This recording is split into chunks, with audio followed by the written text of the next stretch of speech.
The sun is shining, so why binge in here when you can do it out there?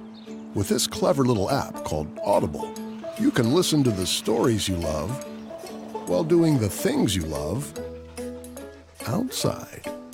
Everyone's doing it. So put on your headphones, turn on Audible, and binge better.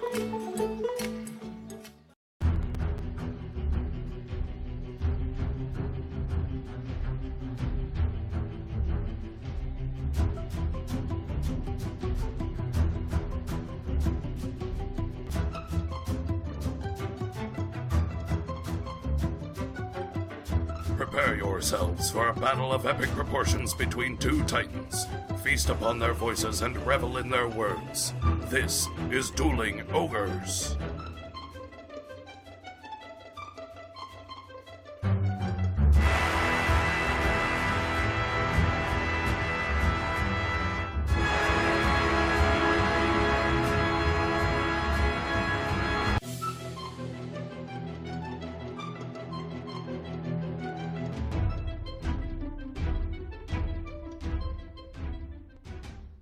Hello, Ogres, and welcome to episode 178. Thank you for joining us, as always, on this luxurious Wednesday evening, Earth date, January 2nd, 2019. I'm your host, Remington Hitchcock, and with me, as always, my co-host, Brennan Fultz. Hello, Brennan. Hello, Remington. Say hello to the bread. Hello. Hi. How's it going? Not bad. Has your new year started off good? Yeah, it's been all right. Did I make it any better just now? You did. Good. See, it was tepid, and then you did that, and it raised it to the next level. Yeah. So now I'm like, okay, yeah, maybe this next year won't be so terrible. Yeah. It's brand new horizons, biggest futures, things, words that make people feel good about doing more in the new year. Perfect. Thank you. You're like one of those inspiration a day calendars. Yeah, the inspirational words. That's what I was looking for. Things to make people feel better. Words. The word that makes people feel good. Inspirational. January 2nd. January 2nd. So what have you been up to? I have celebrated Christmas and celebrated New Year's since we last recorded. Yeah. I got a new game that I've been playing a bunch. So wait, what was the last episode the 23rd? I didn't get it out until like the 28th. I didn't get it out until a week later, right? Right. Okay. So yeah, the holidays were busy, but yeah, go ahead. What was it you did? I'm sorry. I've started playing a new game. Okay. To talk about called Dead Cells. Dead Cells. It's like a side-scrolling beat-em-up action game. Okay. That's a roguelike. So the levels are procedurally generated. It's never the same twice when you play it. Is that what roguelike means? Yeah, roguelike means it's randomly procedurally generated. Okay, gotcha. Based off of the 80s game Rogue, which was one of the first games to ever do that. Ah, okay. So there you go. Yeah, because you've mentioned that a lot because you play a lot of roguelike games and you seem to be a big fan, and I just never really looked up what roguelike meant. So every time I've said roguelike, you've just been like, yes. Yes, Brendan, yes. But yeah, so it's super, super difficult. It's been compared to like a side-scrolling Dark Souls. Okay. And it is very punishing and unforgiving. Oh, nice. So I've been enjoying a lot. I probably put 4 or 5 hours into it over the course of like a week or so. God, we need to get you set up. We need to get you set up so you can stream. Especially if you're getting frustrated and you're like, oh, fuck this game. I get like that a lot with that game too. I want to see it. I want to see it. That's cool. Yeah, that's pretty much what I've been doing. Yeah? I didn't do a whole lot. I did absolutely zero for New Year's. Yeah. You were hanging out in our Discord just being like, hey guys, Happy New Year's. Yeah, I know. I'm all alone. I was trying to get anybody to fucking talk to me. Well, see, that is an unfortunate side effect of being sober now, is that everybody else is out drinking and doing a party thing and what have you. And unless there's like sober parties going on that you can go and join up into, you kind of get stuck at home doing nothing. Yeah, exactly. And it also, a lot of times it gets worse if you get older and you're homebodies. Like, we went out, but only because we were told to go out. Like, otherwise we would have been at home and you could have come over and celebrated the new year with us. Yeah. So next year, that's what I'm doing. Yeah. Even if we do happen to be forced to go out again, I mean, don't get me wrong. We had a good time. I'll come to it when I talk about what we do. But you can just sit at the big screen and cuddle the pup and sit around in your underwear and whatever, man. So this is what Mi casa es su casa. This is what I'm going to be doing this time next year is sitting alone, cuddling a dog in my underwear. In somebody else's house. In somebody else's house, yeah. Yes. I'm 100% down for that. That's where we foresee me. So Remington. Yes. What have you been up to? I also did Christmas. I spent the 20th, we recorded on the 23rd, I believe. And then like right after that, I started making rock candy or hardtack. I made several batches of that and then broke into making cookies.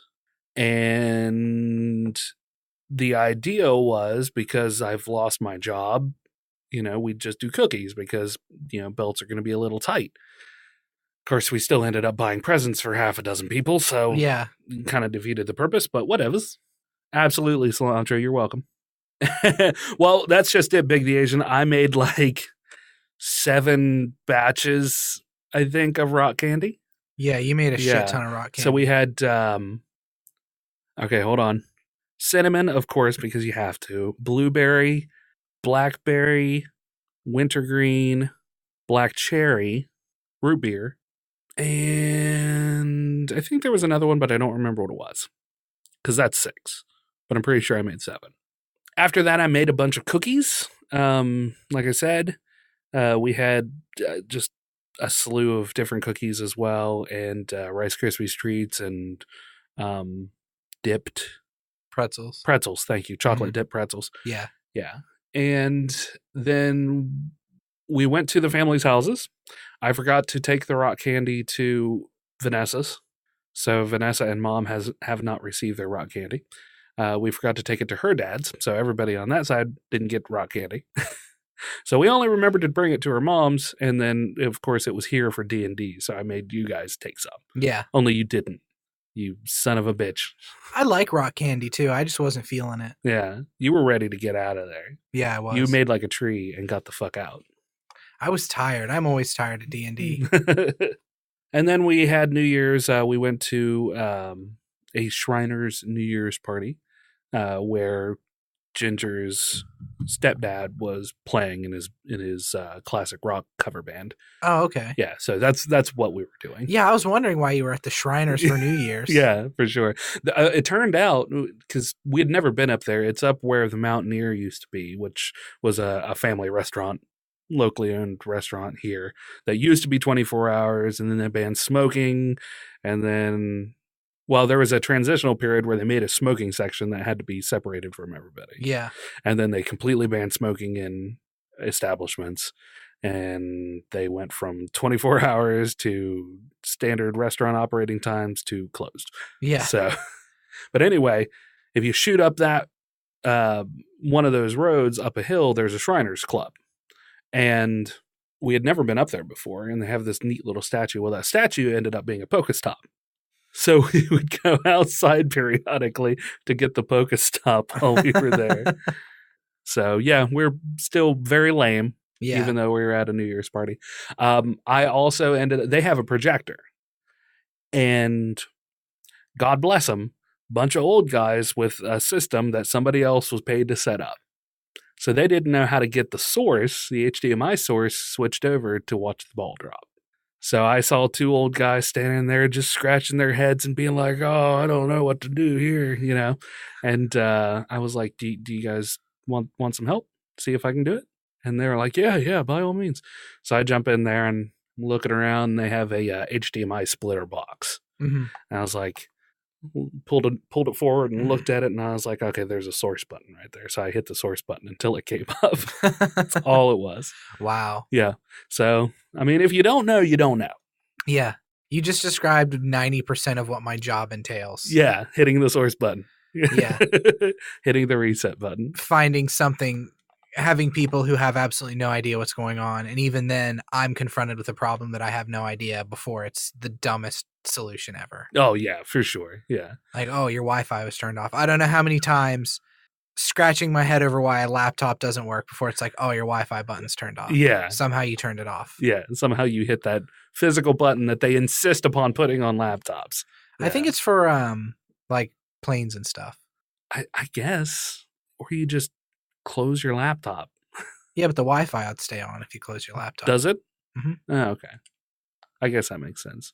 Just go into your settings. I mean, especially if you have Windows 10, it's so easy to turn it off. Yeah. You open up your notifications thing and you click the giant button because Windows 10 is based off of a mobile platform. Yeah. So, dummies. I watched the CNN coverage with Wizard in the Wardrobe on New Year's Eve. Oh, did you? Yeah. That's cool. I was texting her over Facebook the entire time, like, oh my God, is that really Jack Black? Look, it's Gwen Stefani. That's cute. It was fun, but that's how lame my New Year's Eve was. Well, to be fair, hers was just as lame. Yeah, So, to be fair. Yeah. You both are very anxiety ridden. You guys could have probably gotten together, but have been weird. Yeah, it would be Yeah. weird.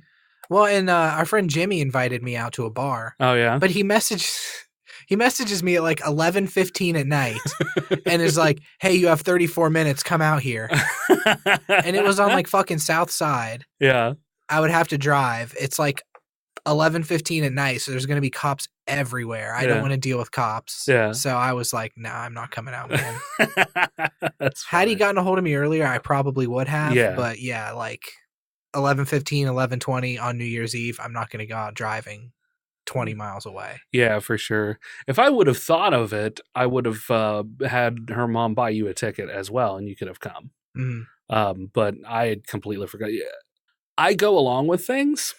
Ginger tells me that I have something to do, and then she's like, "Hey, don't you 20 minutes before? Hey, don't you remember we have this thing that we needed to go do?" And I was like, "Oh yeah, you told me about that. Let's go." So I get ready and I go because I forget. So yeah, New Year's, Christmas, we covered them both. So we're good to go. Did you get anything cool for Christmas? I got a lot of cool things for Christmas. I got pants. Oh, I got cool. underwear. Yeah, I'm wearing both right now.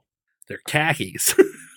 Not They showing you just my look like underwear. every pair of pants you ever have owned. That's because they are. Do your underwear look like every pair of underwear you've ever owned? They're a little brighter. Ooh.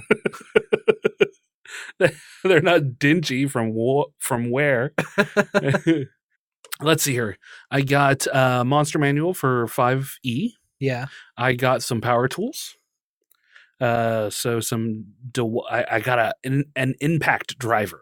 I'm so excited to get an impact driver. What is an impact driver? So an impact driver is kind of like a screw gun, okay? Except that it has this action where it kind of pounds like a couple hundred times a second as it's driving. So say you're cinching a bolt down onto a wheel.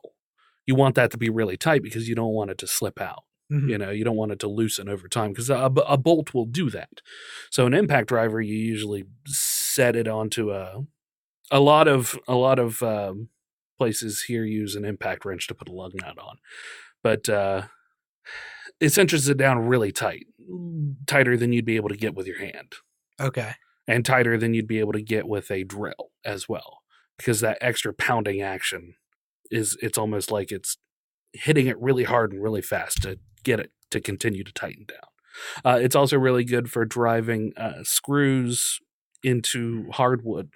That way you can really get them set in there so you don't like hit a knot and get stuck halfway through. What? This all just sounds so sexual. Woodworking is very sensual. It's going to be pounding and hammering. And Yeah. You don't want yeah. to get stuck halfway through. Nope. You want to go all the way, baby. All the way. Let's see. Got that. I got a D&D hoodie. Ooh. A red pullover D&D hoodie. Is it just the D&D logo? It's or is just it- the and. Oh, that's cool. Yeah, it's just like the dragony and that they have. Yeah. It's really cool. Yeah. And then all sorts of other just kind of bits and bobs here and there. So did you get anything cool? I got some cool stuff from you. I got a Dueling Ogres hoodie. Yeah. I got a Kobolds Lives Matter shirt. Yeah. And a Star Wars shirt. Yeah. And then plenty of cookies, which I have finished already. Thor and I finished them. Oh, did you? Yeah. Nice. Did you put a piece of bread in there like I suggested? We ate them before I even needed to put bread in there. Oh, okay. They were still soft? Yeah. Good. Except for the sugar cookies. The sugar cookies were like concrete. Yeah. But I just soaked those in milk for a while. That's fine. You like I said, you can put a piece of bread in there for like 12 hours and the moisture will pull into the cookies and it'll soften especially those sugar cookies. Mhm. It'll soften them right back up. Oh, nice. Yeah. So they're really good that way. But yeah, I had a good Christmas. Nothing really stands out particularly well. Yeah. I got new shoes from my parents. I got an Amazon gift card. Yeah. Bunch We of got a lot sweets of and gift stuff. cards. Yeah. Yeah. So that was nice too because I'd rather have gift cards. Of anything for Christmas, I want to spend time with my family and get gift cards if you insist upon getting me something because I buy everything that I ever want. So Yeah, exactly. yeah, if I need it or want it and I can afford it, then I purchase it. Otherwise, I don't get it. That's kind of how I am too. Yeah. I think a lot of people are like that anymore. It's like this it's the instant gratification thing. you Yeah. know, Well, that we especially with suffer the from. ease of being able to buy stuff online. Oh yeah, for sure. So I mean, you just click, and it's done. You can and just it's click over. through our Amazon affiliate link and buy whatever you want. Exactly. You can use that constantly. That way, we get a little stipend, a little kickback, if you will. Okay. So you ready to get into some stories now that we've recapped our holidays? Yeah, sure. If anybody wants, feel free to let us know what you did in the holidays in the comments below. Do you have problems getting women to dance naked for you? Is this the start of your first story? No, I'm just making conversation. I mean, not generally, no. You can typically do it pretty easily. Oh, yeah. Mm-hmm. Okay, well, for some of us out there, not pointing any fingers or anything. With a voice like this, Brandon, pennies drop. And then the bodies start dancing. Like the bass. Dun-dum-dun-dun. Dun-dun-dun-dun-dun. Dun-dun-dun-dun. Dun-dun-dun-dun-dun. That's slow gyrating porn music. Oh, that was terrible.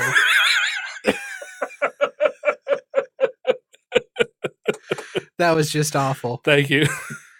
A 350-year-old magician scroll, including a spell that promises to get women to dance naked, has sold for $28,215 or 22,000 pounds in an auction in the United Kingdom.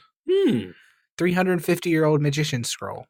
Like an actual wizard, or a magician, as in doves. Like a wizard, like doves. So not doves, but doves. Doves. Yeah. The manuscript is said to have been owned by a magician who was part of the, quote, Cunning Men of Essex, a group famous for practicing magic. Oh, look, we're the Cunning Men of Essex. Come watch us do magic. Excuse me, now. sir, what guild are you from? I'm from the Cunning Men of Essex. Oh! I stand corrected, sir. I shall leave you be. I wouldn't want you to curse me. Do you want to watch me make a woman dance naked now? Of course I do, sir.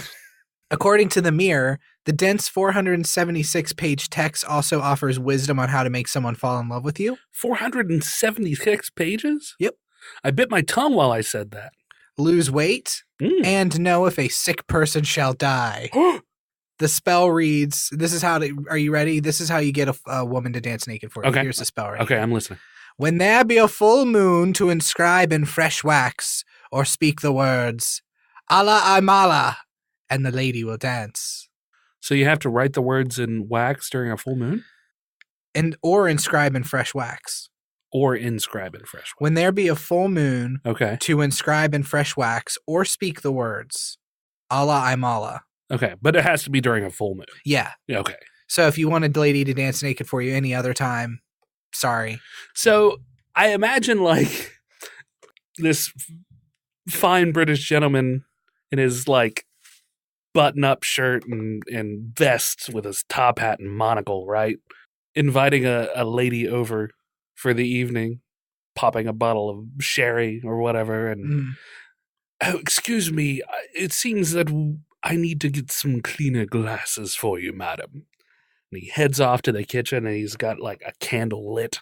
And he just pours the wax onto his countertop and writes "Ala Mala" in wax during the full moon. And it comes back out, and she's just like, Was that porno music better? Yeah, that was better than whatever the fuck the other one was. It was dropping the bass and the panties. That is one of my favorite noises ever. That's my porno music. Here comes the shirt off.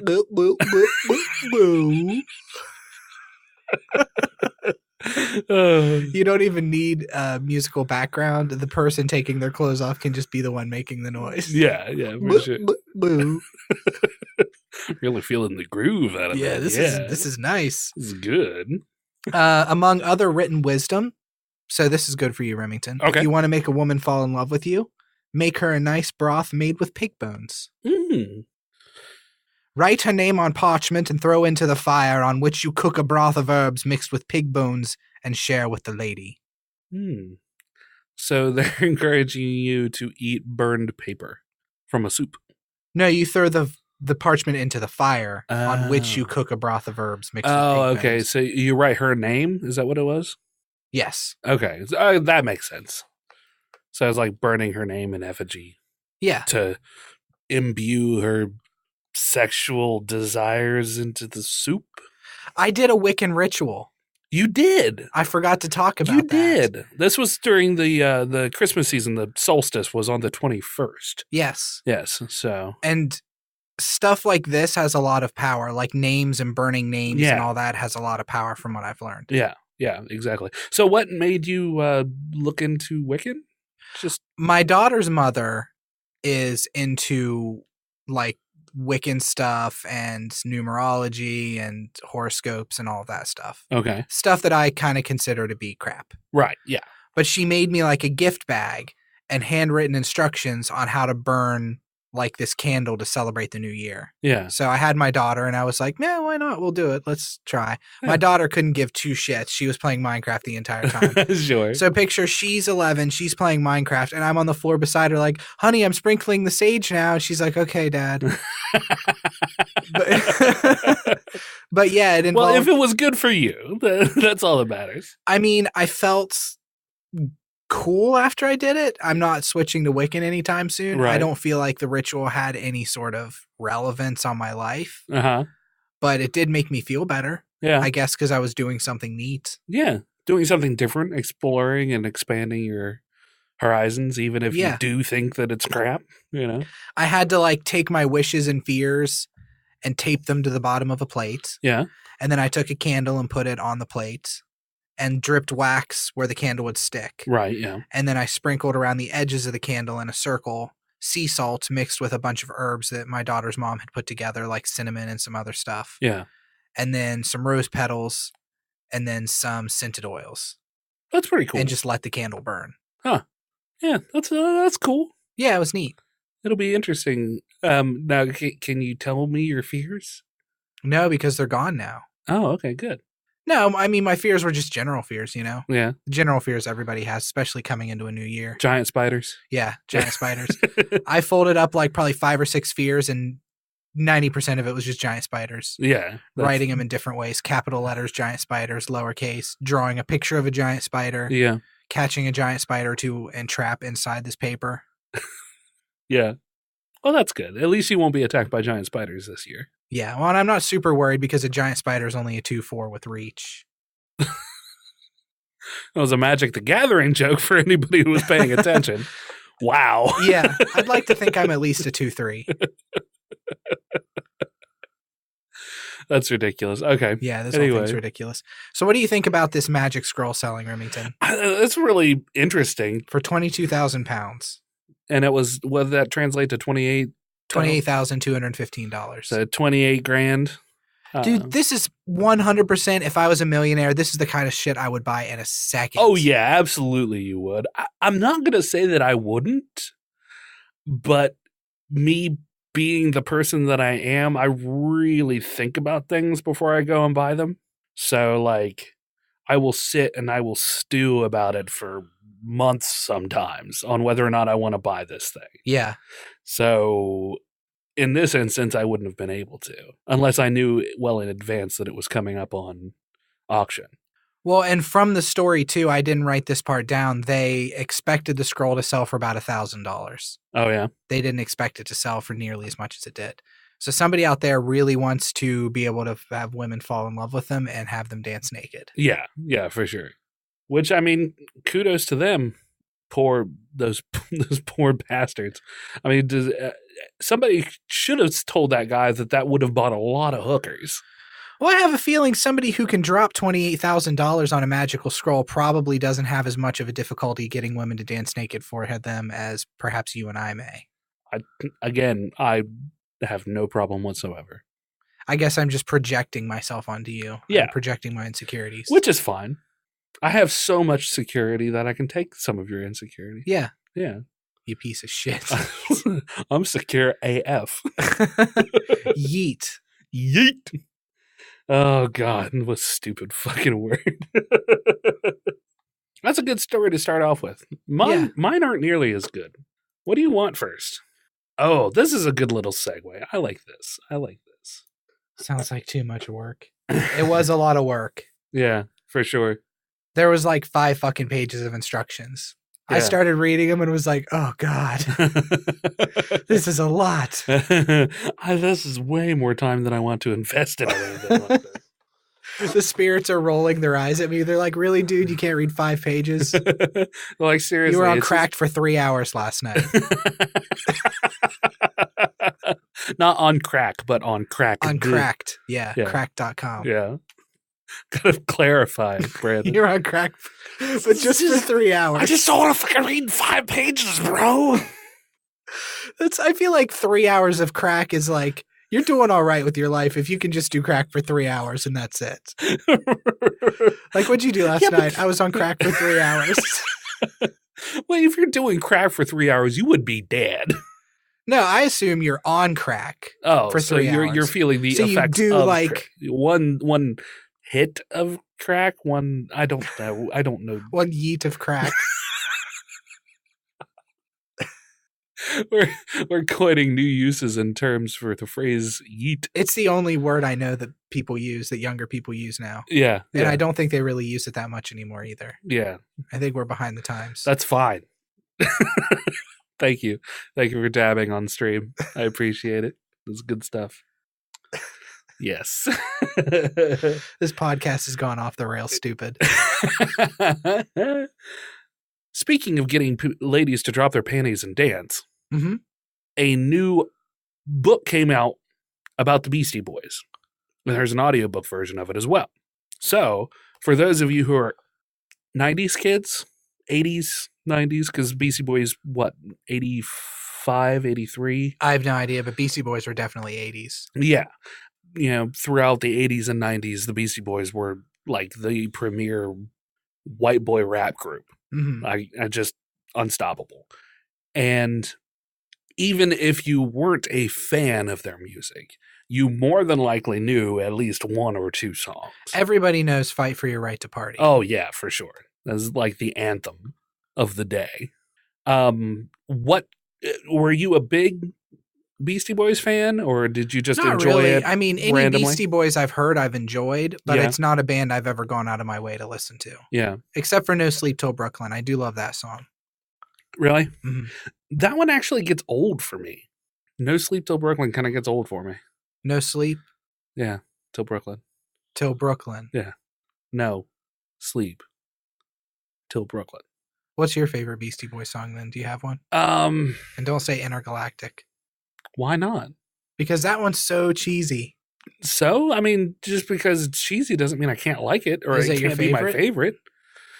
It's currently my favorite just because you told me it can't be. Because fuck you, Brandon. No. Yes. Intergalactic. Okay. Actually, I think that is the one that I was thinking of. That's the first one that popped into my head. It is a good song. Yeah. So anyway, this audiobook, this is from I love this website name. This tagline is fantastic. I've never been here before. Kotk.org. home of fine hypertext products. That's brilliant. I love that. That's beautiful. And I think it's this guy's own personal blog, actually. So this fellow Kotke, Jason Kotke, I believe is the, if I'm pronouncing his last name right, wrote his own kind of review of the book itself. Okay. He says that he's only been a casual Beastie Boys fan. And then he has a little excerpt here with a style as distinctive and eclectic as a Beastie Boys album. Beastie Boys book, which is what the book is entitled, upends the typical music memoir. Alongside the band narrative, you will find rare photos, original illustrations, a cookbook by Chef Roy Choi, a graphic novel, a map of Beastie Boys' New York, mixtape playlists, pieces by guest contributors, and many more surprises. Now, the audiobook version is 13 hours long, and he goes on to say that there's as much a mixtape as an audiobook from an all-star cast of more than 36 readers, including Mike D, who is from the Beastie Boys, and Ad Rock, as well as Steve Buscemi, Elvis Costello, Chuck D, Snoop Dogg, Will Ferrell, Kim Gordon, LL Cool J, Spike Jonze, Pat Kiernan, Talib Kweli, I think that's right, Bette Midler, Nas, Rosie Perez, Amy Poehler, and many more. So I'm going to play an excerpt of Mike D. Yeah, just a small excerpt. This is 7 minutes long, but I doubt that I'll play the whole thing. Okay. So this is Mike D doing his thing. Black Flag at the Peppermint Lounge by Michael Diamond. Back in 81, the area near Times Square was straight up suspect. The Lower East Side, where we often hung out, may have been more dangerous, but Times Square was somehow much scarier. On the Lower East Side, the drug dealers were busy with a steady stream of dedicated customers. They were not hustling us, whereas in Times Square, it was always on full display. A carnival of live sex shows, porn theaters, and third-run kung fu movies attended by feral masturbators. Not a hood that we would visit for pretty much any reason.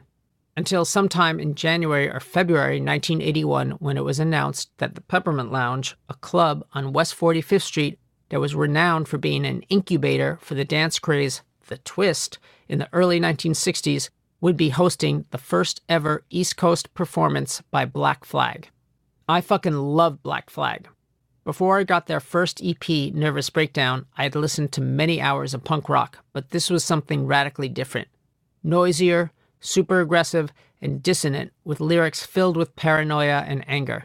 Some of the ingredients had existed before, in bands like the Stooges, the Ramones, Black Sabbath, and the Dead Boys. But no one had put it together into anything like this. I mean, at the time, I had absolutely no frame of reference for Greg Ginn's incredible guitar playing. It was like some terrifying alien assault of squeal. When I listen now, it has more in common with the free jazz of Archie Shepp to me than the crunch of Sex Pistols' Steve Jones. As a 13-year-old, I couldn't really compute, but I fucking loved it. So yeah, there's a small excerpt from the book. Yeah, that sounds awesome. Yeah. It sounds like it's just going to be a crazy interesting read. It's so weird to look into other people's lives who have just experienced or done so much. Yeah. You know, he was talking about 81. I think they were just like barely getting started during that point. Because that was like the beginning of where we were really getting a lot more punk bands going. Like coming over from the UK and getting the influence over here in the States in the 80s, in the early 80s, late 70s. Yeah, because it was like 75 or 76 or something when punk was really starting to pop into the States. Mm-hmm. If I remember right. I'm not sure. Would you think I would, because I love punk music? Yeah, so do I, but more pop punk, I guess, just because I like there was a lot more. There's a lot more minors and stuff in like hardcore, like grunge pop or grunge punk or hardcore punk. A lot more minors? Yeah, like minor, and I like major stuff, like major keys. Oh, okay. Yeah. I thought you meant like underage people. No, that's no. strange. No, music. Strange reason to like punk music. What can I say? I love kids. especially when they're talking about curb stomping somebody. Jesus. So I think this is actually something I'm going to buy. Oh, yeah? Just from hearing that, like the audiobook version. Yeah. I love the audiobook versions of stuff. Of course, we've talked about it before, but I've listened to most of Terry's books now as an audio version, which was much easier for me nowadays than sitting down and reading a novel. Yeah. And I feel like I did a pretty good job at retaining a lot of the information as well, which is something I was a little worried about. But if anybody wants to check out the Beastie Boys book, you can actually click on the link in the chat, or there will be a link down in the show notes for anybody who is listening after the live show. If you want to check out the live show, just keep an eye out for us on Twitch. We usually go live Tuesdays or Wednesdays, but sometime between 2 and 5. Yeah. Usually. Whenever we can get together and do it. So, and if anybody in chat needs that link again, just type !audible. Should be able for anybody to use that. So, you want me to hit you with another story? Yeah, go ahead. Now I have Beastie Boys stuck in my head. Okay, so there was a digital billboard in Florida, Remington. You may have seen this story because it kind of went around a little bit. Actually, no, I don't think I did. Are you familiar with digital billboards? Yes. It's like big TVs, basically. Yeah. They're even coming around here. Really? A lot more. Yeah.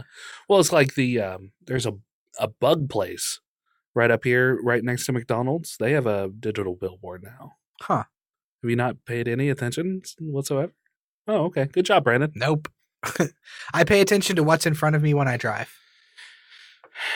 You are just too safe, Grandpa.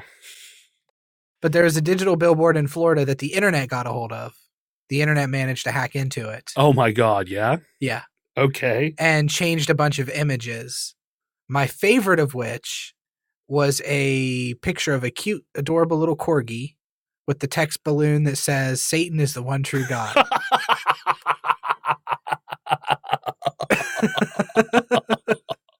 Oh. Let me see if I can find a picture of it for you here real fast. Oh my God, that's so funny. Yes, please do. Actually, let me see if I can find a picture of it. All right, there we go. So here on the live show, you can actually see the billboard that Brandon was talking about. So for our listeners, we have it says dog friendly patio, the bistro, Grand Oaks restaurant. And it has like a little plate that has a burger and some fries and such on it. And then it's got a little corgi with a thought bubble that says Satan is the one true God, like Brandon said. Yeah. So what are some of the other ones, Brandon? That's really the only one that I could find in the stories. Oh yeah. That one was just so out there that's the only one that people wanted. This is from Pathos. In one case, there was a picture of a gorilla referring to himself as a naughty boy. Okay. Another mocked the idea of connecting a billboard to the internet, which is also very true. This is the part of the internet that I love. Yeah, the weird one? The weird part of the internet that once decides to hack into a billboard to make an adorable corgi thinking the phrase Satan is the one true God. That's weird that nobody else got any other pictures of the other things that you were talking about. Yeah, there's just that one. Yeah. That's funny. This is from friendlyatheist.pathos.com. They asked the Satanic Temple what they thought of the revised billboard. Yeah. Spokesperson Lucian Greaves. God. Yeah. Sorry, Lucian. I know you're listening. Lucian Greaves had this to say. Do you want me to read it?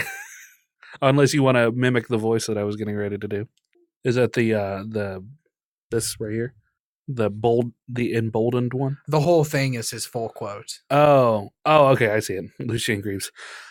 While it is obligatory that I point out that Satanism's anti-theocratic and non-theistic religious beliefs render comments regarding a one true God rather anti-satanic from the Satanic Temple's perspective, it's impossible not to be greatly amused at the idea of a happy corgi praising Satan on a billboard, causing a frenzied outrage even among the supposedly inoffensive miles of billboard admonishments against abortion abortion with fetus images splayed across them, creationist insults against reason, threats of damnation, and crosses littering the horizon. Surely, the only lesson to be gained here is the one related to internet security. Yeah, I read that quote from Lucian and we're like, you're so close to making a good point, buddy. Yeah, so close. But then you have to just go off on your Satanic Temple rants again. Yeah. And I love the Satanic Temple. Yeah? Yeah, because they're not actually about Satan. They're about separation of church and state more than anything else. Yeah. They're a shock group. Yeah, for sure. There's the Satanic Temple and then there's the Church of Satan are two different groups, and one of them actually worships Satan, I believe. Yeah. It was a good, and that was during Christmas, right? Yeah. So funny. Yeah, that story was from 6 days ago. Speaking of hell, Brandon. All right. Speaking of the devil, have you heard about the new Spawn movie that's being made? I've heard it sounds joyless. Yeah? Yes. That's exactly what I'm going to talk about. I've heard that Todd McFarlane. Are you just going to spoil my story for me? Is that what's going to happen here? No, I don't like Todd McFarlane. Do you not? I've seen interviews with him and he's so full of himself, and he has a right to be to a certain extent. Yeah. I mean, he really created a lot of what the 90s were about as far as Spawn goes. Yeah. He's just like, I'm going to draw a bitchin' cape and give him fucking chains and you guys aren't even going to know what I'm doing with it. Like, that's Todd McFarlane, basically. Denim jacket, flipped up, and just... He's a douche. I don't like Todd McFarlane. Fair enough. Brandon. Although I do have a Todd McFarlane poster on my wall at home. The only poster that I have. Of Todd McFarlane, or no? Because like a tiger. That was going to get really. That was going to cause me a lot of questions. I hate him so much. I've got to hang it over my bed so he can watch me at night. So I can just furiously masturbate with a burning fire of hatred in my eyes. Are you watching, Todd? Are you watching me, Todd? As you were getting ready to say, Todd McFarlane has been quoted as saying that the new Spawn movie is going to be joyless. Yeah. So in an interview with The Nerdist, Todd McFarlane told them that there is no joy. There's going to be no fun lines in it, and it's just going to be this dark, ugly 2 hours worth of movie, which is essentially what a lot of supernatural/horror movies are anyway. There's not a lot of funny in them. And that seems to be a weird hurdle for a lot of people in this city. I assume he's talking about Hollywood. Yeah. To get over, because they sort of go into a superhero/Avengers default all the time. So this article is from GameSpot. They go on to say, and to be sure, Spawn is a dark character in the comics from which he originated. His alter ego, Al Simmons, is a CIA operative killed in a fire whose soul is sent to hell for knowingly killing innocents as part of his government work. He bargains his soul with a demon to return to Earth to see his wife one more time, only to find out that years have passed, she's moved on, and he's now a demonic creature. Things go more anti-hero from there, and there's angel and demon mythology for Spawn to deal with, which is pretty fitting with McFarlane's supernatural R-rated take. He was also quoted at one point as saying that Spawn will have no spoken dialogue. Yes. Yeah, they actually mentioned that in here as well. The article continues, but dark and gritty superhero movies have struggled as of late, at least in some cases. Darker takes on DC Huber-heroes. Wow. DC Huber-heroes. Huber-heroes. That's a fucking spoonerism right there. Darker takes on DC superheroes, mostly from the creative direction of Man of Steel director Zack Snyder, have been met with derision from fans and critics, while lighter, funnier Marvel movies have seen massive success. The most recent DC superhero movie, Aquaman, takes things in a lighter direction, and it has overtaken the highly successful Wonder Woman at the global box office. So Spawn might face an uphill battle with audiences by going in a super dark direction. So McFarlane is writing it. He's directing it as well, I believe. Yes, and it's being produced by Blumhouse Productions. Okay. So it's being produced by a company that makes horror films. Yes, exactly. They have made a lot of horror franchises, like The Conjuring, for instance. I mean, obviously, this isn't something that you're particularly excited about. No, not really. Yeah. But I've never been a Spawn fan anyway. Yeah. I like the toys. The McFarlane line of toys are always super cool. Yeah, the toys are awesome. I like the art. I think McFarlane's art is enjoyable. It's weird. Oh yeah. And it's weird but clean, for the most part. So I always like the art, and I definitely love the toy lines. But as for the storytelling, meh.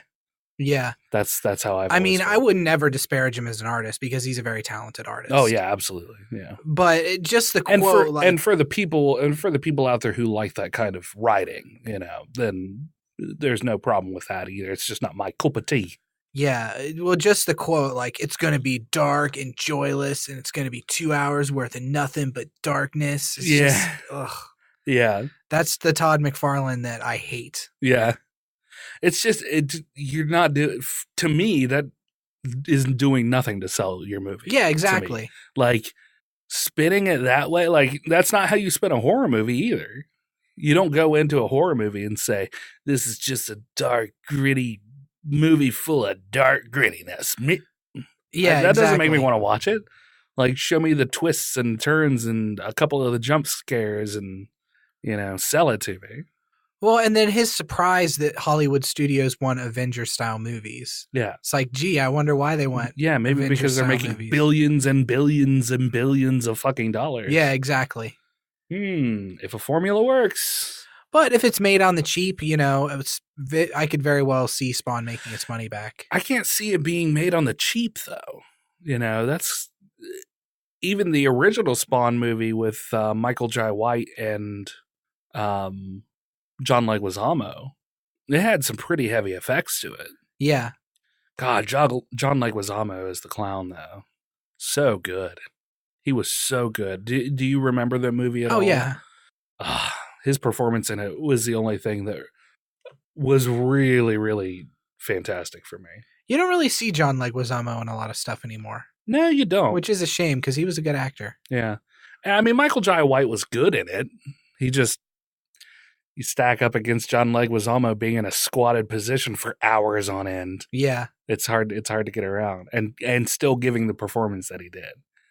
Whether or not he loves or hates that performance, that was a damn good performance. Mm-hmm. This time out, Simmons will be played by Jamie Foxx, who has wanted to play the role for years. And it's possible, like you said earlier, that Spawn won't speak out loud in this adaptation in order to make him all the spookier. The movie is expected to start filming in the summer of 2019. But it says that it's also due out in 2019. Which is currently in pre-production and due out in 2019. That's true. So which is it? So they're going to try to start filming and put it out in 2019? Yeah, that's impressive. That doesn't speak highly for the movie. No, it doesn't. I mean, if you can be on top of it, like if that's the only thing that Todd's going to do and he's just going to hit it hard and fast, it's possible. We've come to a point where if you can get effects to where you are happy with them, or depending on how he's shooting it even, where you don't actually need a lot of like CGI effects, if you can get away with practical, or for the really close, tight camera angles that you don't need a lot of CGI to sell the story. Yeah. Then you could probably get away with doing it in a year or a half a year.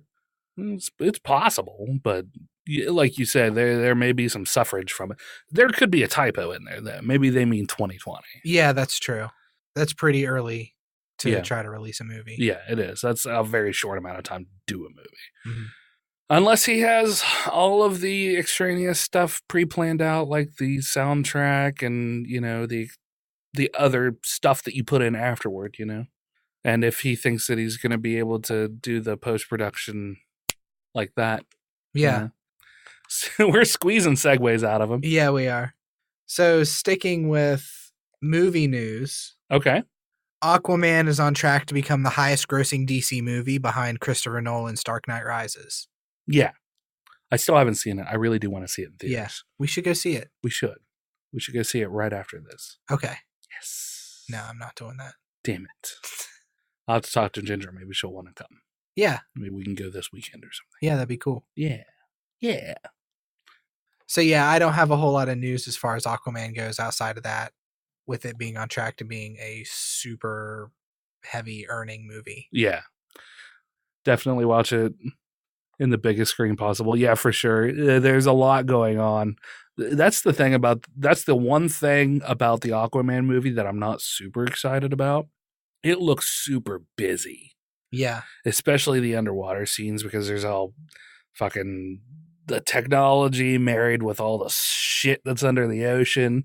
Like, it strikes me as something that is a smorgasbord for the eyeballs. You know? I've seen it described as a spectacle. Yes, a spectacle. Smorgasbord or spectacle. I don't get to use smorgasbord that much. So. I don't get to hear you say it that much. It's weird. Yeah. So yeah, that's about it as far as Aquaman goes. Yeah. Neither of us have seen it, so we can't really speak to it at all. Yeah, exactly. I just think it's interesting that Aquaman is coming up to be one of the highest ranking movies in DC. Well, and from the reviews and from the trailers and all of that, it is, it is a different movie than the other DC fare that we had.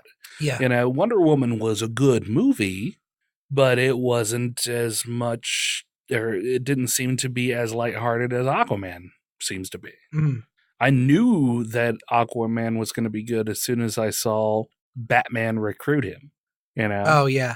I mean, that's just Jason Momoa just sold it. He was just right there and he did it. It's so good. And the trailers really sold me on the movie too. Yeah, absolutely. Speaking of unknown territories like the sea, Brandon, I'm going to get into some space news. There's a lot of work for that. I need to move the fucking... Yeah, that was a lot of bouncing back and forth. Oh, my cam is off now. It's fucking weird. The New Horizons probe is like farther out than anything that we have done as humans. Right. It just went past our universe, right? Or past our galaxy? Past our solar system? Past our solar system. Past our space worlds. Our galaxy... Okay, just shut up and continue. is 30,000 light years side to side. Mm. And I mean, granted, we're on the tail end of it, but it's still like 6,000 light years to get outside of our galaxy. Mm. So the New Horizon probe has just sent back the first real shots of Ultima Thule, which is a 21-mile-long rock, or planetesimal, which is what it's called in the scientific terms. A planetesimal? A planetesimal. Okay. Deep in the reaches of our solar system, and now the most distant object ever visited up close by mankind. The principal investigator of the mission, Alan Stern, called the accomplishment a technical success beyond anything attempted before spaceflight. Ultima Thule, as early occultation studies suggested, and we just had to look up the word occultation to figure out what the fuck it meant. What does it mean? It is the passage of one celestial body in front of another, thus hiding the other from view. Applied especially to the moons coming between an observer and a star or planet. Oh, okay. Okay. Ultima Thule is, as early occultation studies suggested, with remarkable success, what's called a contact binary object, composed of two individual objects fused together, likely through impact billions of years ago. And it is the first ever contact binary object photographed up close. This article is from TechCrunch.com. It goes on to say this is like candy for planet scientists. Learning about the creation and characteristics of this interesting type of object is a chance decades, nay centuries, in expectation. NASA Ames's Jeff Moore says, we think what we're looking at is perhaps the most primitive object that has yet been seen by any spacecraft, and may represent a class of objects that are the oldest and most primitive objects that can be seen anywhere in the solar system. Wow. He is the lead on New Horizons for geology and geophysics. So we have a graphic here that I'm going to show live to the chat, but if you want to check out the graphic yourself, I will link it in the article or in the show notes below. So for those of you in the live show, you can see on the screen here a graphic of the formation of Ultima Thule, what they believe happened. About 4.5 billion years ago, a rotating cloud of small, icy bodies started to coalesce. Eventually, two larger bodies remain, Ultima and Thule, and they started orbiting around each other as other debris gets thrown out. This is what we see in the second picture for those listening. And then the third picture, we see the two pieces merging together with the center of the mass being slightly to the left on Ultima. Yeah. Ultima and Thule slowly spiraled closer until they touch, forming the bilobed object we still see today. It's formed of two lobes, the larger and smaller of which are named Ultima and Thule, respectively, which likely accreted individually in the earliest days of the solar system, then entered each other's influence and eventually encountered one another, fusing. This guy's wordier than I am. Yeah, seriously. It's an interesting story, though. Yeah. But Ultima Thule was chosen as the next target just before the New Horizons buzzed Pluto, not because it's particularly interesting in itself, but because every object out there is interesting. We've never been up close to one. Instead, this particular rock, called MU69, when it was first identified by the Hubble during a frantic 2-week search, happened to be something that the probe could swing by with minimal fuel expenditure, the article goes on to say. Principal investigator of the mission, Alan Stearns, says, as the principal investigator, I'll say I'm surprised that more or less picking up one Kuiper Belt object out of the hat, we were able to get such a winner as this. That's going to revolutionize our knowledge of planetary science. So, yeah, it's a real. There's quite a bit more to the story. There's graphics, but I thought it was really neat space news to talk about. I actually wanted to touch on it a few weeks ago because the approach to Ultima Thule. Yeah. And I didn't quite get the chance to, but we were light on news today, so I figured I'd revisit. Yeah. Yeah, it's definitely, I like this story a lot. So I won't bore you with the rest of it. If you want to find out more, click in the show notes below. I try my best to get links out there for everybody. Yeah. So there's been a rumor, Remington, that Hugh Jackman is going to be in Avengers 4. Oh, really?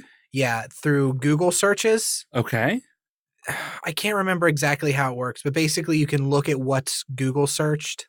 Yeah. And Hugh Jackman Avengers 4 suddenly spiked all of a sudden, which have led people to believe there's a reason that somebody is searching Hugh Jackman Avengers 4 so much. Yeah. Which leads people to believe that he is going to be in Avengers 4 in an unyet named role. I mean, it's possible. He is no stranger to the superhero world. Mm. He has stated that he is no longer going to be Wolverine. Yeah, but he said after Logan, he said that he would come back for the right role. Oh, really? Mm-hmm. Okay. And that's fair. I mean, he's hands down the best choice for Wolverine ever. Oh, yeah. He was impressive as Wolverine to me. Absolutely. But yeah, even if he didn't come back, if he played something else in Avengers, keep in mind that, who's James Bond? Daniel Craig. Daniel Craig had a stormtrooper role. Oh, yeah, that's right. You know, so there's no reason why Hugh Jackman can't come in and be a stormtrooper. Yeah. You know what I mean? If you picking up what I'm putting down. Just like Tom Cruise in Deadpool. Yeah, exactly. No, not Tom Cruise. Matt Damon. No, not Matt Damon either. Daniel Radcliffe. Keep going. Brad Pitt. There you go. I got there. Yeah. For the record, Ryan Reynolds did not ever respond to our plea to be on our podcast. I didn't figure he would. I'm not shocked, but I am disappointed. Yes. I'm disappointed in you, Ryan. He's listening right now, and he just shed a tear onto a $1 billion bill. This was a prime chance for you to be on the illustrious Dueling Ogres. But you passed it by. Passed it by, man. You missed out. You made a big mistake. Yep. Big. Something you will regret for the rest of your life. For the rest of your life. He's going to be on his deathbed like, why didn't I just go on that podcast? Yeah. Oh, well. One last. C'est la guerre. So, yeah, Wolverine, Avengers 4, that would be awesome. Confirmed. Dueling Ogres first. Confirmed. Confirmed. We have no information to back that up. We're just saying it's going to happen. Stranger Things 3, because we need to start wrapping this up. Yeah, for sure. Stranger Things 3 will premiere on July 4th. Okay. Of this year. That's cool. I'm down for that. I watched the second season. I did not watch the first season. So you've pretty much caught up then. Yeah. I'm excited for it. I'll catch it as soon as it comes out. The only thing from what I understand that I really missed out on was Barb dying. Yeah. Which was like whatever. People made such a huge deal out of Barb dying. Yeah. Finally, what I have, lots of unused footage of Carrie Fisher from The Force Awakens and Last Jedi will be pieced together for episode 9. Oh, wow. So she is in episode 9, and they've said that they have plenty of footage and they're not using outtakes. Yeah. They're using actual footage of things they filmed. It's a little repetitive there. Footage of things they filmed. Yeah. They have actual footage of her that they can piece together. Okay. One last hurrah for Carrie. Yeah, exactly. Yeah. I just hope it's not like, Luke, it's good to see you. Yeah, I doubt that it will be. They can do some pretty amazing things with Auto-Tune nowadays. So. They're like on a spaceship and they're like, what do you think, General Leia? And then it cuts to her, but she's just dressed as Carrie Fisher and she's like cooking eggs for breakfast. And she's like, huh? What are you doing in my house? I was watching some people hate on the Star Wars, the new Star Wars franchise, the Rian Johnson Star Wars stuff. And I was watching people talk about interviews with Rian Johnson and then seeing Carrie Fisher? No. Luke. Mark Hamill? Yes, thank you. God, wow. My brain stopped for a second too. I was like, oh no. Shit, what is his name? The Joker. They're going to take our podcast card away. And seeing him sitting next to Rian Johnson as he talks about things and then seeing excerpts where he's alone, where Mark is alone talking about, the direction that Rian went with Luke. And it looks like it hurts him. And it looks like he checks out a lot when he's talking about it. I don't know if you know what I'm talking about. Go watch some Mark Hamill interviews talking about Luke and the role and what Rian Johnson did with it. And, I saw the blue milk or the green milk, him milking the, and I didn't know what anybody was talking about until I actually saw it. And I was so taken aback. By just that scene? Or? Like just that scene, but then compounding with everything else, just the bits and pieces that I've seen that people have thrown together for the character. Of what they did to Luke? Yeah, of what they did to Luke. I don't know, man. It hurts my soul. Yeah, I enjoyed Last Jedi. Yeah. But they really fucked up with Luke's character. Yeah. I just don't know why. Even going back to The Force Awakens, and we're going to retread this topic because I got to retread it now. Yeah. Everybody wanted to see another Star Wars movie. Everybody was like, fuck yeah, we love Luke and we love Leia and we love Han and Chewie. Yeah, fuck yeah, let's see them all together. Yeah. So then they come in and they're like, hey guys, guess what? We're making a new Star Wars movie. And it's not going to have any of those characters in it until like halfway through. And they're going to be all old and shitty and unlikable. Yeah. And you know how Han and Leia had like this happy ending at the end? Yeah. Well, they're not going to be together anymore. Yeah. So forget all of that. Yeah. And Luke's going to he's not going to say anything in the first film at all. Yeah. And then the second film, he's going to be all pissy and just whiny and you're going to hate him because he's just going to be a shithead. Yeah. And then Carrie Fisher's going to have some dumb stuff happen to her. And we're going to kill off Han Solo too. Yeah. Well, it's like what I didn't get is, Luke in the first movies started off as a young whiny kid. That's how it was played. Yeah. There was character development through the movies. He was not that by the Return of the Jedi. Yeah.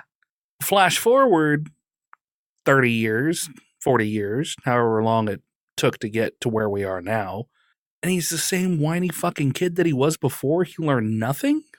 That's the stuff that I saw. And barring I haven't seen the movie, but just indignant and whiny and upset that his life didn't turn out the way he wanted. That is not indicative of a Jedi Master. Yeah. So I don't even want to go see it. I will make myself watch it at some point because I have to. But I don't know if I'll enjoy any bit of it. Yeah, you need to watch it, though. Yeah.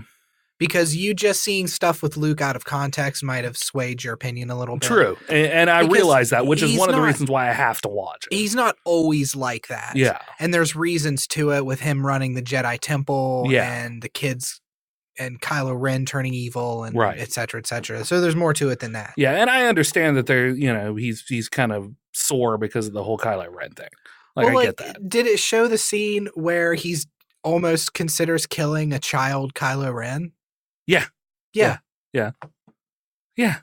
Again, our hero, ladies and gentlemen, Luke Skywalker. Yeah. Not indicative of a Jedi Master. Yeah. The worst we ever see that is when Sam Jackson, what was the character? Mace Windu. When we see Mace Windu try to kill Palpatine. Yeah. And Anakin is right. That's not something you would necessarily do as a Jedi Master. Because at the time, there was no proof really to show that Palpatine was, he was unarmed. He was cowering. You don't kill somebody who is relinquishing themselves or prostrating themselves to you. Granted, Palpatine took control of that situation. He took immediate advantage. And electrocuted him out the window. Exactly. But Anakin was not wrong either. Instead of killing him, he should have tried to subdue him and take him to custody. And Mace Windu would have been in the right to kill him. That would have been a chaotic good move. Yeah. As far as chaotic good, yes, it would have been. And the Jedi are lawful good, exactly. By and large. Yeah. So it would go against the lawful good side of things, but it would still fit within the chaotic good. Yeah. Back when Star Wars came out, they thought it was a joke. No one cared about the movie. Now it's a huge phenomenon. That's not entirely true. It very quickly became a fan favorite to adults everywhere. So it was not really, it was kind of billed, or a lot of people try to bill it as a child's movie. It was not a children's movie. It was not billed as a children's movie back in the 70s. Yeah. It was a space fantasy, it wasn't science fiction. It was a fantasy. Mm-hmm. But part of it is a few of the actors didn't really want to play the parts. Like, didn't Alec Guinness hate it? Yeah, Alec Guinness hated the film. But he did it, and he was a great actor in it because he was Sir Alec Guinness. Yeah. That's what you did as an actor back in the days. You did your part. Harrison Ford. A lot of people think they killed off Han Solo because Harrison Ford wants to make another Indiana Jones movie. Harrison Ford never liked being Han Solo. And you can see that whenever people talk to him in interviews about being Han Solo. He doesn't really care for the role. Yeah. He wanted to be killed off in the first film. He asked George Lucas if he could be killed off in the first film. And George said, no, I'm not going to kill you off. Sorry. Yeah, that's why he was frozen. I mean, it's well-known trivia at this point why he was frozen in carbonite in the second one is they didn't know if he was going to come back for the third film or not. Yeah. So they had an out, but it made enough money that Harrison came back, I imagine. Yeah. So, and that's the reason why he did the franchise still today, because I guarantee you money talks. Because I guarantee you Disney was like, here is millions of dollars. Please come play Han. And he's like, well, it's Disney. Can't go wrong there. So, but yeah, I don't know. I like going back to it. I'm not particularly excited about it. We'll do one last story and then we're going to wrap it up. Okay. A new game console is on the way to compete with the Xbox and the PlayStation, but the exact specs have not been confirmed yet. This is from GameSpot. Slightly Mad Studios CEO Ian Bell has revealed that the company is developing a standalone console. Exact hardware and software specs have not been announced yet, but Bell has provided a few details. The first mention of the console came via Twitter when Bell tweeted, "The Madbox is coming." Bell told Variety that Madbox will probably release in about 3 years and support up to 120 frames per second for virtual reality play. Quote, "It will support most major VR headsets and those upcoming, as well as specs will be equivalent to a very fast PC 2 years from now." We're in early talks with manufacturers of components, so we can't say much more right now other than we have designs spec'd out in detail. When it comes to games on the console, Bell wrote, we think exclusives are exclusionary, but given that we'll be shipping a cross-platform engine to all developers, it will be their choice. As of now, we have no plans to pay developers incentives to exclude other hardware vendors. He further explained that Slightly Mad Studios thinks the industry is a little too much of a monopoly or a micro-oligopoly, and that the Madbox aims to bring some healthy competition to the console race, which for years has pretty much been exclusively a three-way battle between Microsoft, PlayStation, and Nintendo. Yeah. The article continues on for just a couple more paragraphs, but what do you think of that? Are you excited about the idea of a new console that could compete with the Xbox, the PlayStation, the Switch, etc., or whatever may come 2 years down the road? Oh yeah, I'm always excited to hear about more competition for things that I love. Yeah. If it's just going to be spec'd like a computer and it's not going to have any exclusives, I don't see what the point is. Yeah. So are you a fan of exclusives? Not particularly a fan. Like, I was bemoaning earlier that I can't play Spider-Man because I don't own a PS4, True. Which I think is bullshit. Yeah. And people who own PS4s can't play what little exclusives Xbox has. Yeah. But exclusives are what sells systems. True. I want to buy a PS4 specifically for Spider-Man and God of War. Yeah. So without exclusives, why are people going to buy your console? What's the selling point? And it sounds like the VR is the selling point. Yeah. The ability to play with whatever VR system you prefer. VR has come to a point where, you are not even tethered in some instances, where you have a battery pack belt and everything just fits nicely into your stuff. And they continue to improve upon those systems. Oh, yeah. So. Do you think VR is still going to be the future? I don't know. Having not experienced one of those VR headsets myself, past, slipping your phone into a thing and getting faux VR, which is cool. Yeah, but I've yet to have one that really works well for me.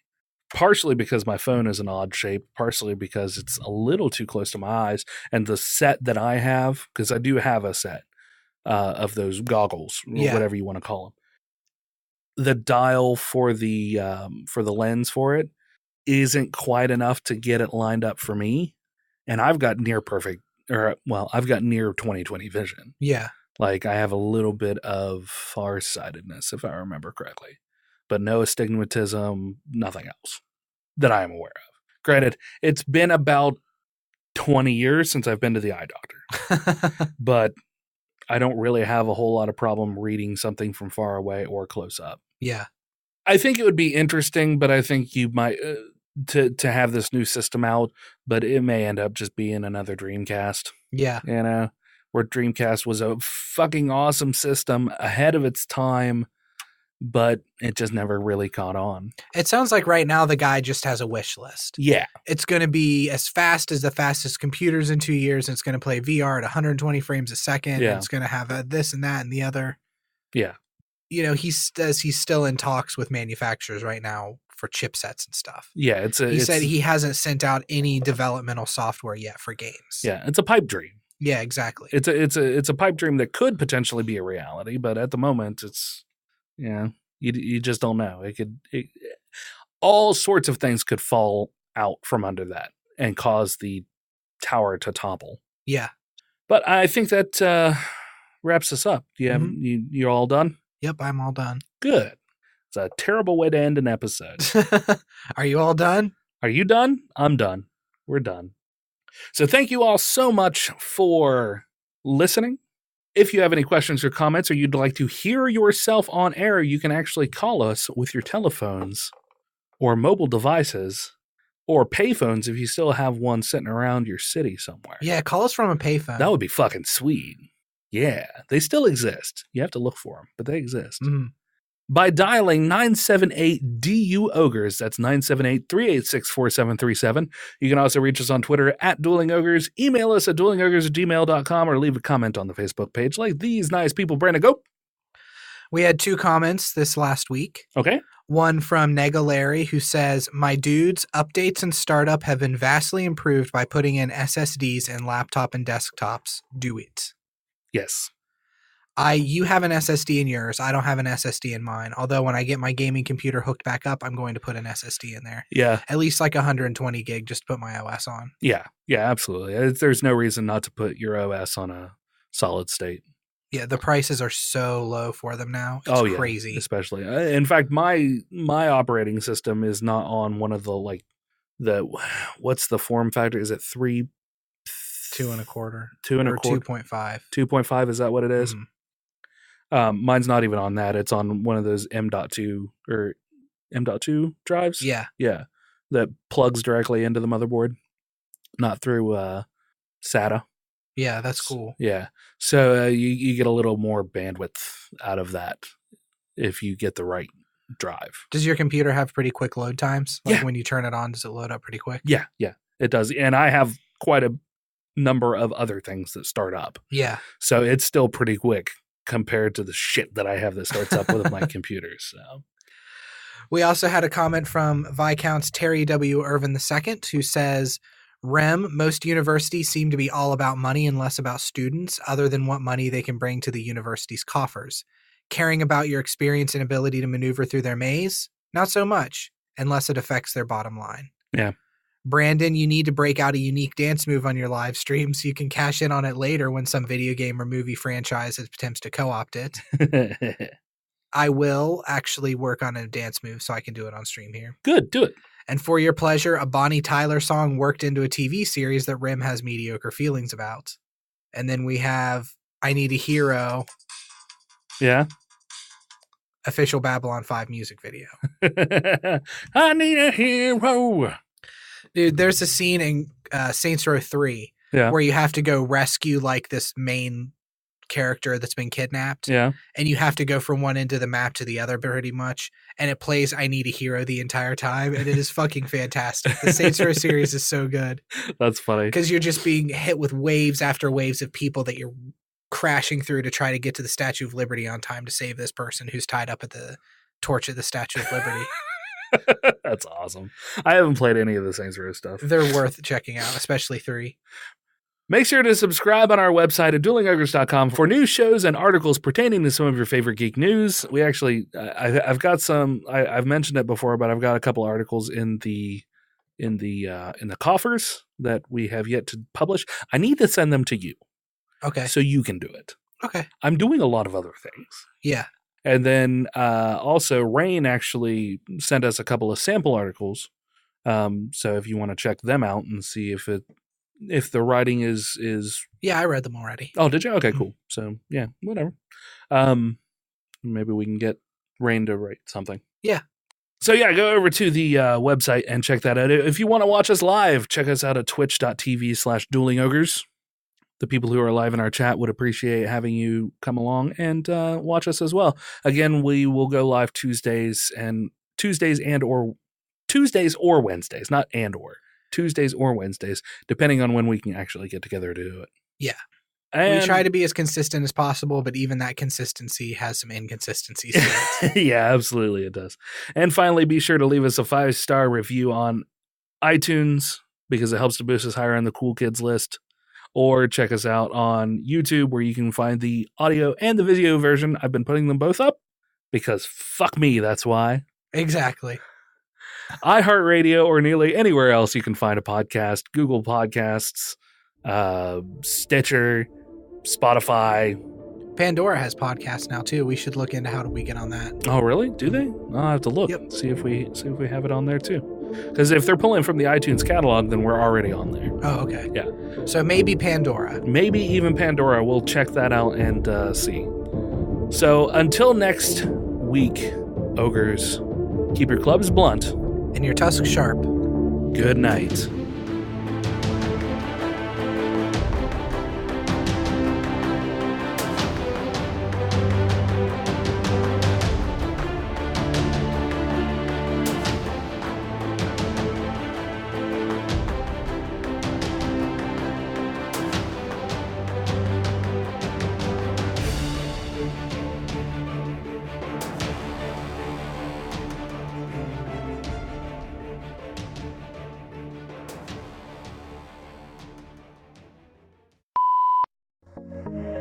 hero.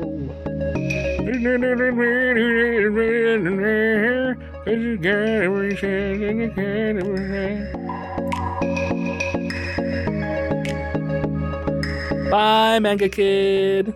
Are the mics still on? Yeah. Oh, I was just waving like an idiot.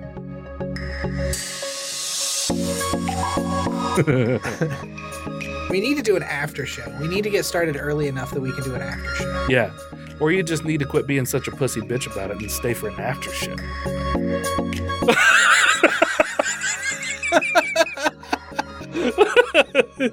Did I look sufficiently shocked? Yeah.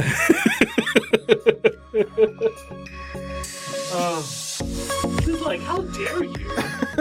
Did you just say that to me live? Oh, thank you for the trolls who came into my chat first thing. I love banning people. It's my favorite pastime. Good shit. How often do you find that you have to ban people in your chats? Not very often, but I don't suffer it during the podcast. Like, I'll bullshit with them a little bit if I'm streaming by myself, but I'm doing too much to pay attention to them right now. Yeah. So, a couple of douches coming in, dropping gay jokes and stuff. You want some Burger King greener? All right. I'll be right on it. Yesterday, I was doing an Australian accent for like an hour. On the stream or just in general? Just in general.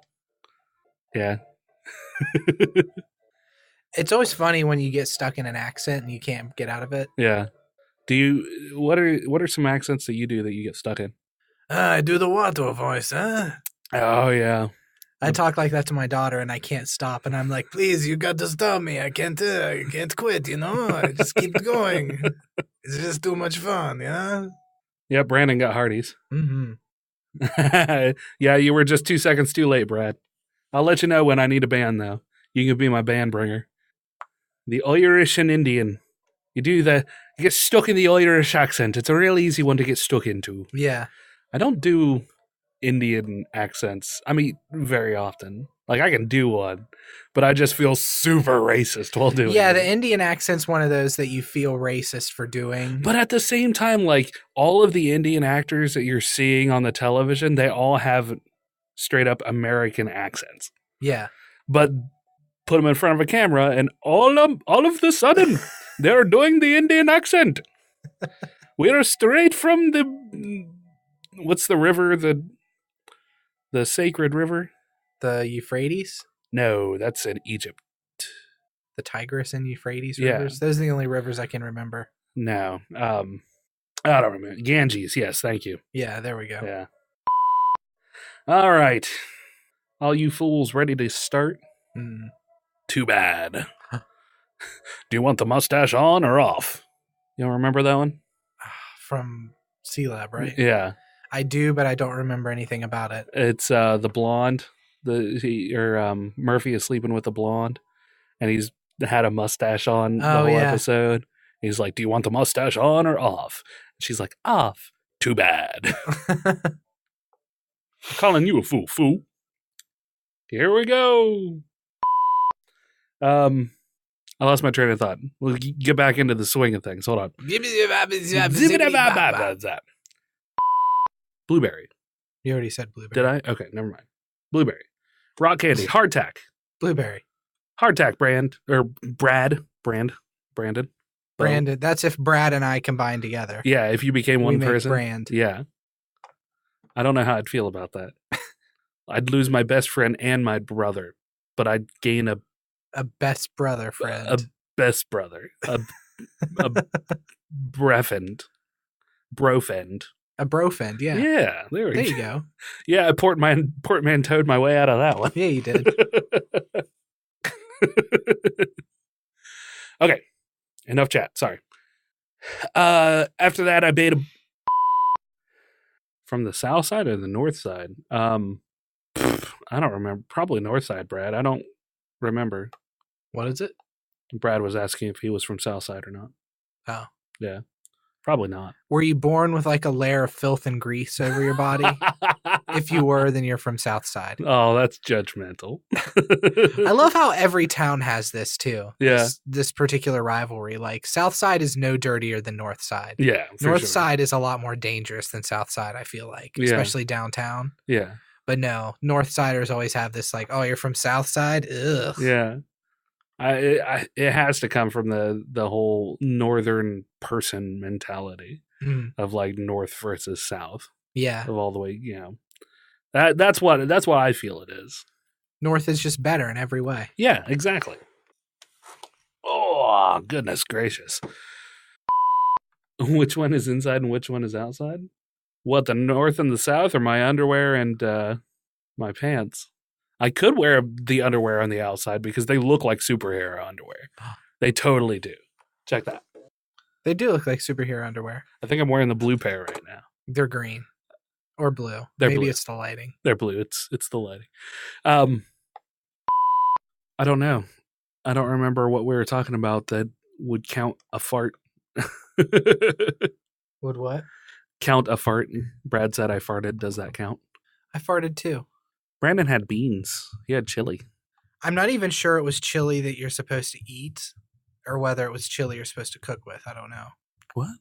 It was like Hormel chili.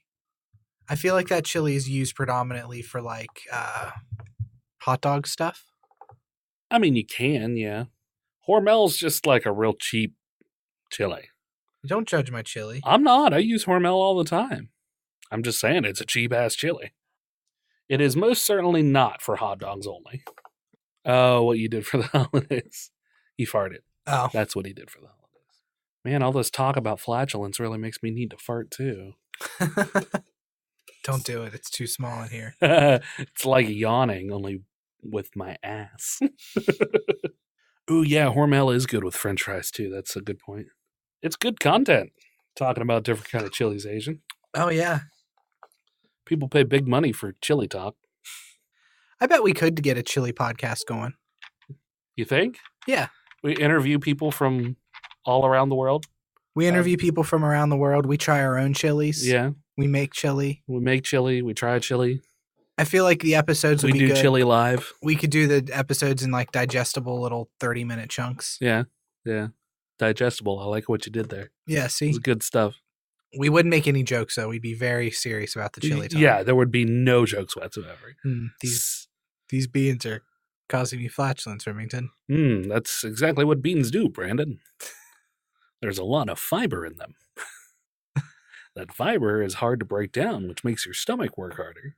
Do you rate chili by flatulence? Do you rate chili by flatulence? No, I don't. Neither do I. I rate it by deliciousness. Yeah, me too. Or how much crackers I have to put into it. I like a really thick chili. I put corn chips in mine. Do you? Yeah. Sometimes I've tried it, but I don't know. I don't like it when a corn chip gets too soggy. So you have to eat it fast while it's still kind of crunchy. Yeah. For me, anyway. I don't mind if my crackers get soggy. That's fine. But if it's a really thick chili, I won't add crackers to it at all. Yeah. Like tortilla or Frito? Tortilla. Yeah, for sure, tortilla. Although Frito would work. Yeah, I feel like either they're so similar. Well, and their Fritos are usually a lot more salty. Yeah. Than a tortilla chip. Which is the salt content is what you're looking for. The salt content and the crunchiness. Yeah. According to the Mirror, the dense 47... Fuck. Brandon Talks, take 2. If you can afford crack for 3 hours, you're doing all right for yourself. Amen to that, brother. That's what we do constantly when we're not on stream. Just crack. It's that podcast money. Yeah. Yeah. Rolling around in it. Yeah. I'm friends with old people dabbing. Are you calling us old, Rain? Because if you are, you can get out of this chat room. Yeah. Get off my lawn. Yeah. Yeah. What was I saying? I lost my train of thought. Quit derailing me. Chat. You jerks. Talking about the Beastie Boys audiobook. Oh, yeah. Oh, yeah. All right, let's see if I can get them up here. Hold on, I gotta pull up the chat so I can switch it. Chat? Hold on. Guys, hold on. Guys, hold on. Guys, hold on. Guys. I love that there's a full view of my crotchal region right now. So everybody got the full effect. Yeah, you really got the full effect there, yeah, unfortunately. For sure. Yeah. Well, sorry about that, everybody. He apparently is not...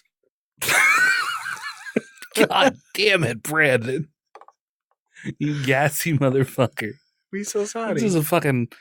This resonated through the fucking chair. You're gonna have to burn this chair, dude. I'm sorry. Oh, jeez. So in an interview... It just came out of all 4 holes. Yeah, that's what she said. Oh, you. Brandon keeps farting in his chair. In your chair. In my chair. It's his chair. It's his chair now. Do you think they'll kill off Thanos? Manga Kid asks. Yeah. Yeah, you do? I think so, yeah. Yeah. I don't think they will. The Mad Titan does not die easily, but he might sink in like he does in the comics, where he just kind of disappears for a while. Well, and here's a spoiler for the comic. In Infinity Wars, he ends up living on a farm, just like living the simple life of a farmer. They allude to that in the trailers, where he's walking through a field. Oh, yeah, that's true. So maybe that is what happens. Maybe. We might have just spoiled the movie for you. In the comic... Oh, he owns the comic. Okay. Oh, okay.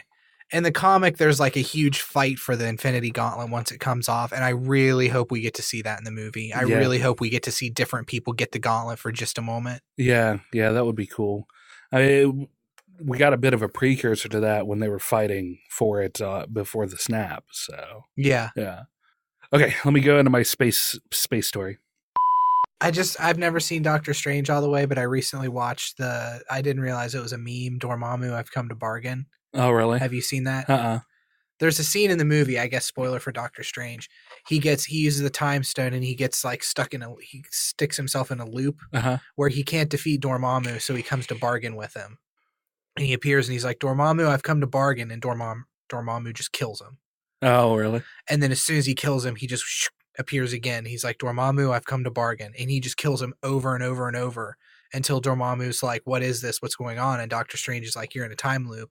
I can't defeat you, but I've got you kind of time loop. So for the rest of time, immemorial, it's going to be me coming and saying, I've come to bargain, you killing me appearing again until you decide to actually bargain with me and leave Earth alone. So it's dick just move. Yeah, so it's just Dormammu, I've come to bargain, and you see him like he gets impaled, he gets exploded, just over and over, and then Dormammu, I've come to bargain. That's funny. Dormammu, I wouldn't think is a god. He's just a demon, ultimate or like a very powerful demon, isn't he? I think so. I think he's like a magic user of some kind, at least. Yeah. I'm so bad with comics, though. I read what I read, and that's about it. Like, as far as actual tertiary characters in the Marvel Universe go, I'm so bad. Yeah.